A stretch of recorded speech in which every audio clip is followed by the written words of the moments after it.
Praise lord అందరికీ. ఈరోజు ప్రార్థన ఎలా చేయాలి, ఎలా చేస్తే దేవుడు జవాబునిస్తాడు అని తెలుసుకుందాం. మనము ప్రార్థన చేయనప్పుడు మనుషులకు కనబడవలనని కాక దేవునికి కనబడవలనని మన ప్రార్థన ఉండాలి. నీవు ప్రార్థన చేసినప్పుడు నీ గదిలోనికి వెళ్ళి రహస్యముగా ప్రార్థన చేయాలి. మన చిత్తం కాక దేవుని చిత్తం మన జీవితంలో జరుగులాగున మనం దేవునికి ప్రార్థన చేయాలి.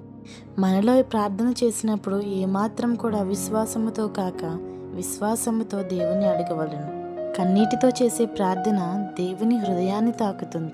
ఉపవాసంతో చేసే ప్రార్థన మనకు అద్భుతాలను జరిగిస్తుంది. అదే కాలం చేసే ప్రార్థన నైవేద్యంగా ఆయన సన్నిధిని చేరుతుంది. దేవునికి ఇష్టమైన ప్రార్థన మనం చేసినప్పుడు ఆయన ఏమాత్రమును మన ప్రార్థన త్రోసివేయి. మన విశ్వాసంతో అడిగిన ప్రతిసారి దేవుడు మనకు దగ్గరగా ఉండి మనకు జవాబును ఇస్తాడు.